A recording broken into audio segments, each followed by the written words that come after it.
explain in detail the meaning of explain in detail the meaning of public distribution system and its problem in India। कि आपका public distribution system क्या होता है और क्या उसकी प्रॉब्लम्स होती है इंडिया में। वैसे हम क्वेश्चन लगभग ये पहले भी डिस्कस कर चुके हैं, तो एक बार जान लेते हैं कि आपका पीडीएस क्या होता है। देखो, पीडीएस गवर्नमेंट का एक वो सिस्टम है जिससे क्या होता है कि जैसे जो गरीब लोग हैं उनको जो भी मतलब एसेंशियल फूड आइटम्स होते हैं वो सस्ते उसमें मतलब उनको उपलब्ध कराया जाता है ताकि कोई भूखा ना रहे। तो आप लिख सकते हैं कि आपका, तो पहले मीनिंग में आप लिख सकते हो कि public distribution system is a government run system that provide essential food item like wheat हो गया, राइस, चीनी, मिट्टी का तेल गरीब लोगों को लोअर प्राइसेस पे। इसमें किसके थ्रू दिया जाता है? ये राशन की शॉप हो गई, या इनको कह सकते हैं कि हम फेयर प्राइस शॉप। ठीक है, तो मीनिंग के बाद आप देखो ऑब्जेक्टिव्स क्या हो सकते हैं पीडीएस के, जो आपका पब्लिक डिस्ट्रीब्यूशन सिस्टम है, कि गरीब लोगों को मतलब कम रेट पे जो भी एसेंशियल फूड आइटम से उपलब्ध हो जाए, हमारे देश में फूड सिक्योरिटी को इंश्योर करना, ताकि महंगाई के समय इन्फ्लेशन जब होता है तो उस समय मतलब लोगों को राहत देना। ठीक है, जो पॉवर्टी है या जो आपका माल न्यूट्रिशन होता है उसको कम करना। ठीक है, तो ये सब कुछ के ऑब्जेक्टिव है। तो अब चलते हैं मेन कंपोनेंट्स क्या होते हैं आपके पीडीएस के। तो पहला है आपका है राशन कार्ड। तो इसमें ये भी है कि जैसे इसमें फैमिली को ना राशन कार्ड मिलता है, जो भी आपकी बीपीएल फैमिली हो गया या एपीएल फैमिली हो गया, ठीक है, उनकी इनकम कैटेगरी के बेस्ड ऑन। फिर आपका फेयर शॉप, ठीक है, ये कुछ कंपोनेंट्स आपके किसके पीडीएस के। तो ये राशन शॉप होती है जिनके थ्रू जो है जो भी कार्ड होल्डर है उनको सब्सिडाइज रेट पे जो है राशन उपलब्ध कराया जाता है। थर्ड इसमें है सेंट्रल एंड स्टेट गवर्नमेंट। इसमें यही है, तो सेंट्रल गवर्नमेंट क्या बोलती है इसमें प्रोक्योर या खरीदती है फूड ग्रेन्स आपके किससे? एफसीआई जो है आपका फूड कॉर्पोरेशन ऑफ इंडिया, और उसको क्या देती है? स्टेट गवर्नमेंट को दे देती है, और स्टेट गवर्नमेंट उसको फिर क्या बोलते हैं? डिस्ट्रीब्यूट कराता है किसके थ्रू? जो भी आपकी ये राशन की शॉप या फेयर प्राइस शॉप होती है उनके जरिए। अब पीडीएस की क्या प्रॉब्लम है इंडिया में देख लेते हैं। तो देखो वही है, देखो इसमें हम पॉइंट पॉइंट भी पढ़ लेंगे तो उसके अंदर के आप खुद से लिख सकते हैं इस तरीके से, कुछ इतना डिफिकल्ट है नहीं। तो पहली क्या है? Leakage and diversion of stocks. तो उसमें यही है कि जो राशन शॉप ओनर होते हैं वो क्या करते हैं कि गवर्नमेंट की तरफ से तो चलो ठीक है, उनको जो राशन जो उन्होंने कार्ड होल्डर को देना उनको मिल गया, बट वो क्या करते हैं कि उसकी भी क्या करते हैं? लीकेज कर देते हैं। लीकेज इन द सेंस कि मतलब उनको ना दे के, ठीक है, बहाने बना के कि अभी राशन आया नहीं है या खत्म हो गया। जिसके पास होगा राशन कार्ड वगैरह, आपने कई बार देखा होगा कि वो क्या बोलते हैं, जो भी ये फेयर प्राइस शॉप चला रहे होते हैं, कि भाई राशन अभी आया नहीं, या ठीक है खत्म हो गया। अब कहाँ से खत्म हो गया? अभी कोटा तो ये फिक्स आ रहा है ना, तुम मतलब उस महीने में अगर जा रहे हो तो तुम्हें मिलना चाहिए राशन जिसका भी कार्ड है। बट वो ये भी बहाना मारते हैं।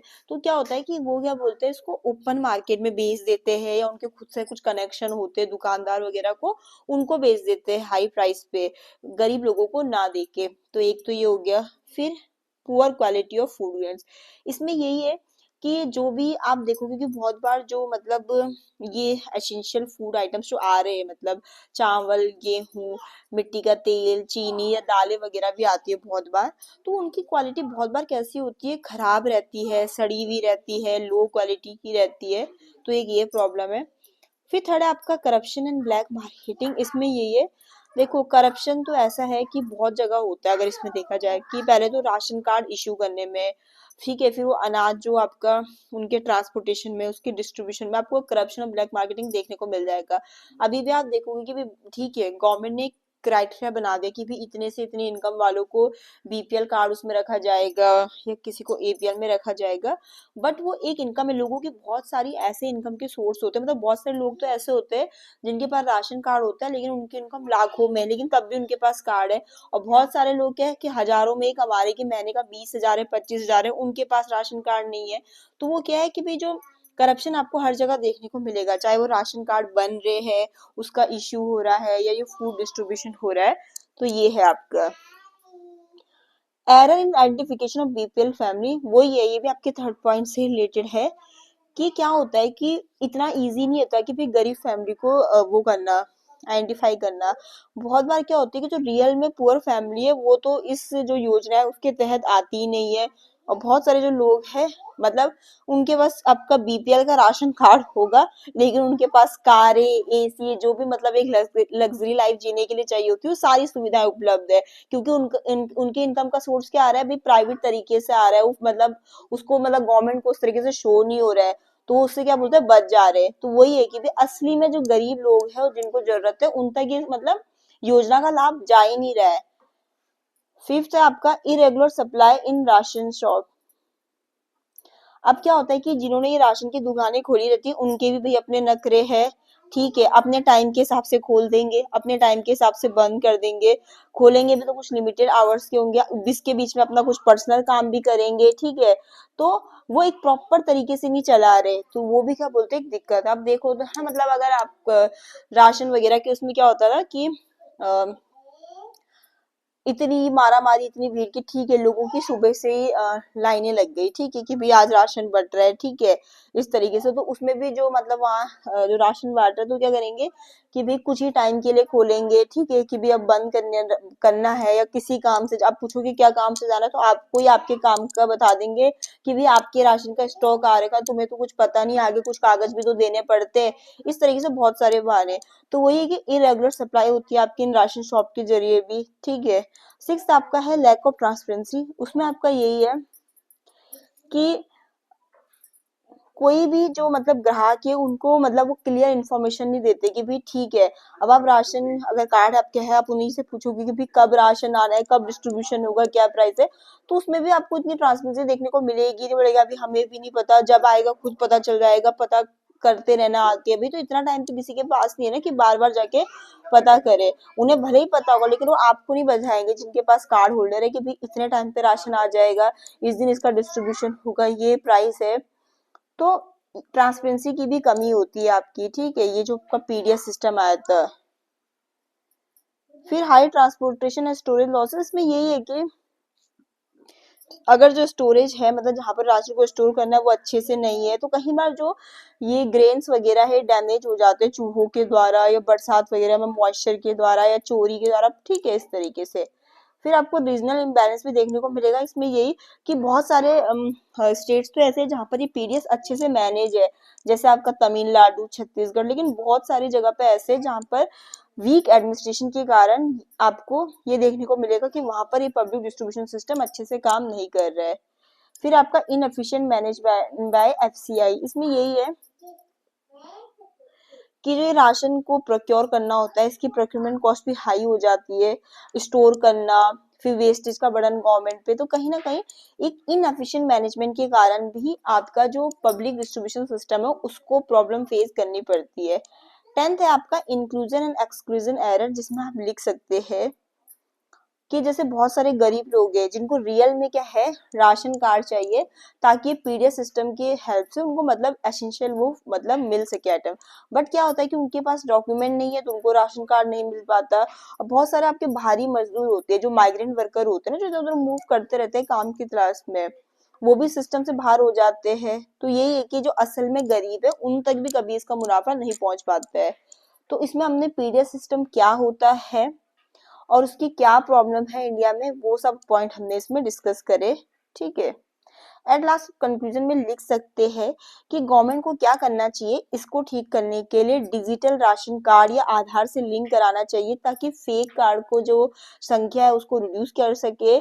मॉनिटर जो है उसकी ऑनलाइन वो होनी चाहिए, चेकिंग होनी चाहिए कि भाई इतना राशन आया है, कब बटा, क्या है असल में, जिनको मिलना चाहिए उनको मिला कि नहीं, ताकि ये जो काला बाजारी होती है या वो ओपन मार्केट में उसको बेचते हैं, उस सबको कुछ हद तक रोका जा सके, ठीक है।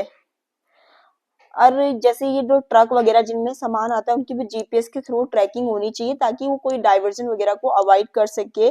बायोमेट्रिक होना चाहिए राशन शॉप में, ठीक है, ताकि जो असल में जिसके पास कार्ड है वो खुद आके अपना राशन ले, ऐसे नहीं कि मतलब उसके बदले का राशन किसी और को मिल गया, जो भी है, ठीक है।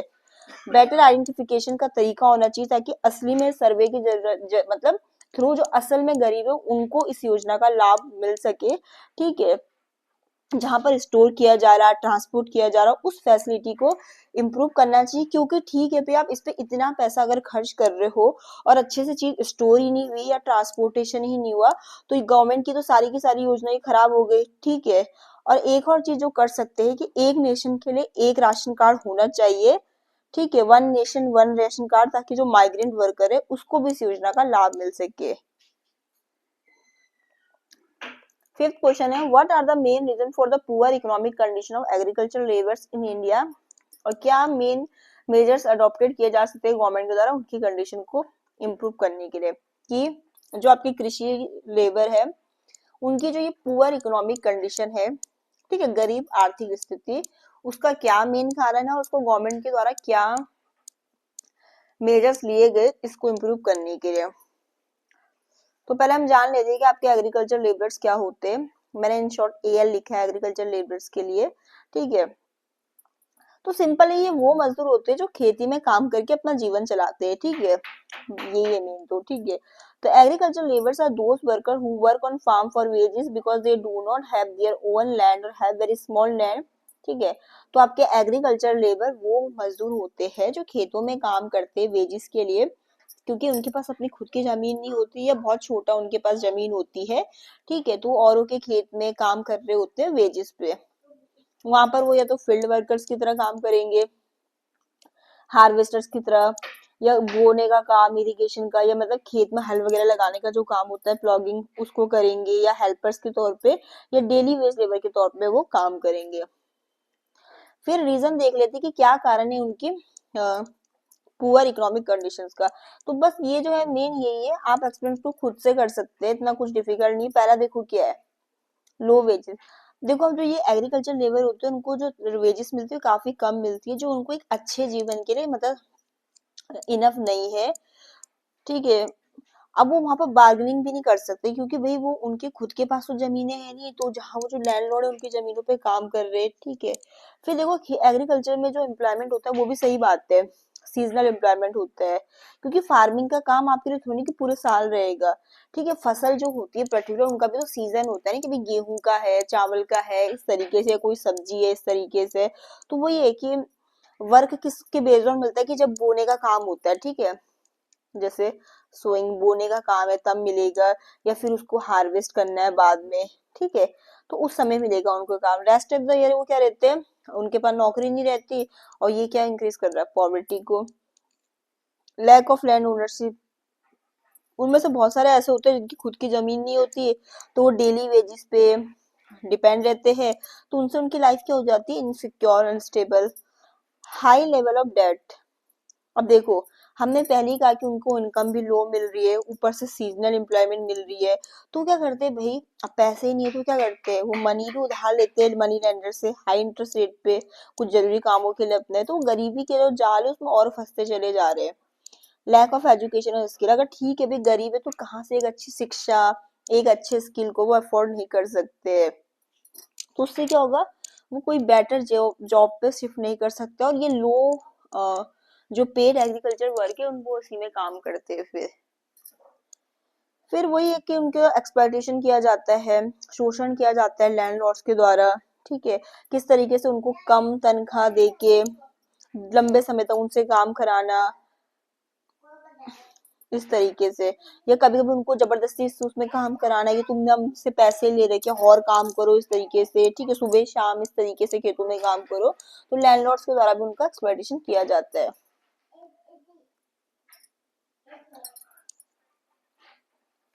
लार्ज फैमिली साइज, अब क्या बोलते हैं, ये पढ़े लिखे भी नहीं होते, इतने एजुकेटेड नहीं है, गरीब है, तो क्या बोलते हैं, इनको इतनी नॉलेज और अवेयरनेस भी नहीं होता है, तो इनकी जो फैमिली का साइज है वो भी कैसा होता है, लार्ज होता है, जो इनके खर्चे को और बढ़ा देता है।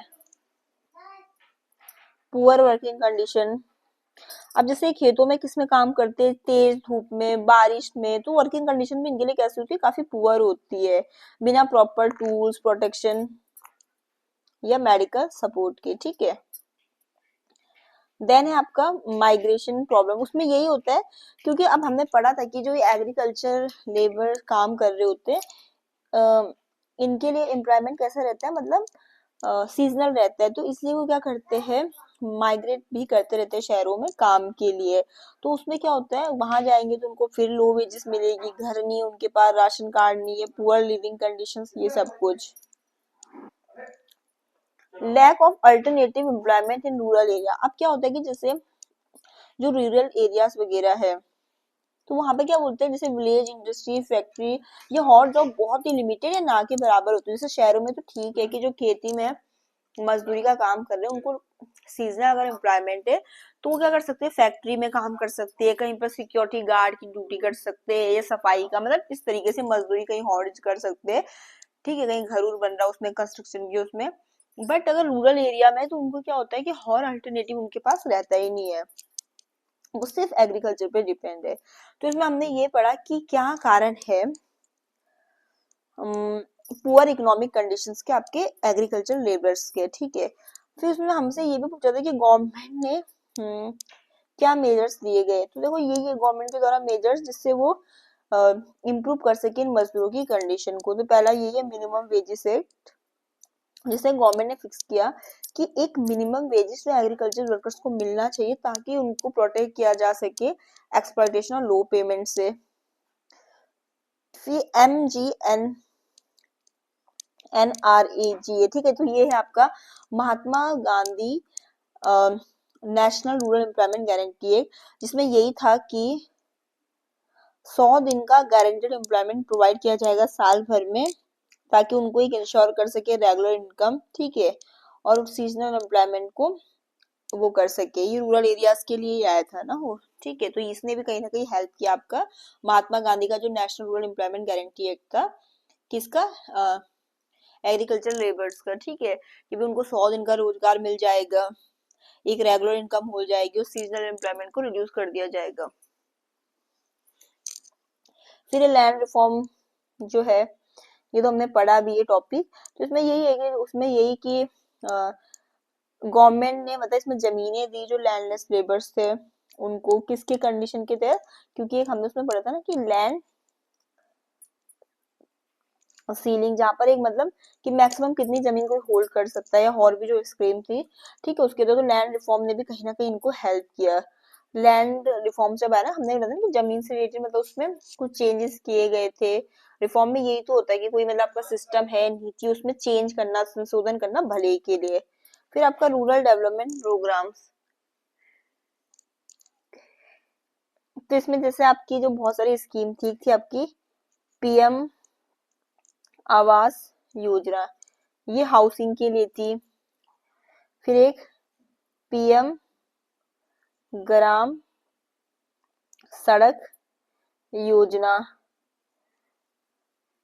फिर एक और थी आपकी जैसे रूरल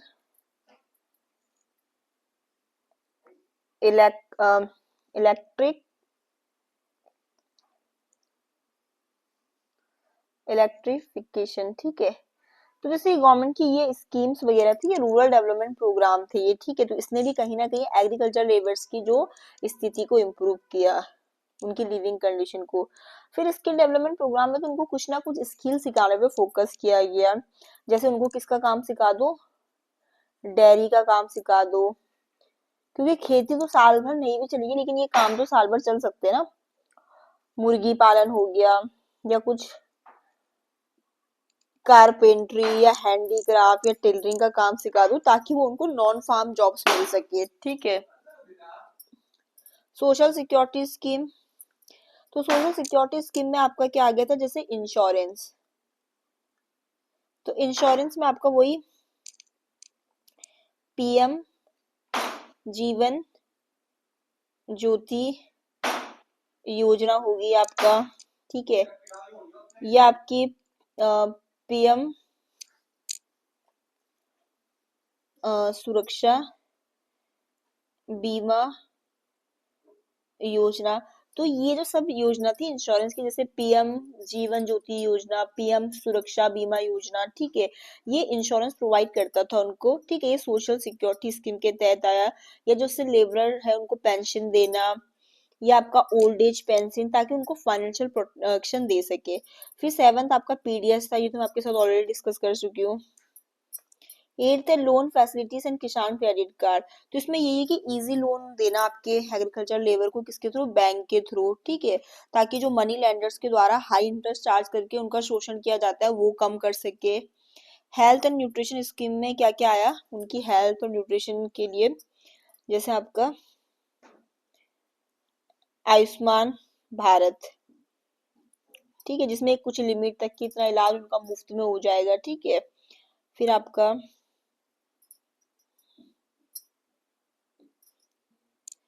मिड डे मील हो गया आपका, ठीक है। तो हेल्थ और न्यूट्रिशन स्कीम्स भी गवर्नमेंट की द्वारा लाई गई थी, ताकि उनकी एग्रीकल्चर लेबर की हेल्थ या न्यूट्रिशन को मतलब इम्प्रूव किया जा सके। इसमें Ayushman Bharat, mid day meal हो गया, ठीक है, ताकि उनकी हेल्थ और प्रोडक्टिविटी को इम्प्रूव किया जा सके। फिर employment in rural construction project, इसमें यही हुआ कि गवर्नमेंट जैसे एग्रीकल्चर लेबर को किस में यूज करती थी, जैसे रोड बन रही है, कहीं पर कैनाल्स बन रहे हैं, वेल बन रहे हैं, बिल्डिंग वर्क हो रहा है या इरिगेशन का वर्क हो रहा है, तो वहां पर उनको मजदूरी दे देना ताकि उनको एक स्टडी इनकम मिल सके। तो एट लास्ट हम कंक्लूड कर सकते हैं कि एग्रीकल्चर लेबर्स एक आपके जो मतलब पुअरेस्ट वर्कर्स होते हैं किसके, इंडिया में, मतलब हम और उसके लेबर देखें तो उनके कंपैरिजन में जो एग्रीकल्चर लेबर होते हैं are among the poorest worker in India, क्योंकि इनकी वेजेस लो है, काम भी सीजनल है, कुछ स्किल नहीं होती इनके पास और नो लैंड ओनरशिप। तो गवर्नमेंट ने बहुत सारे प्रोग्राम इंट्रोड्यूस करे इस चीज के लिए ताकि उस चीज को ठीक किया जा सके।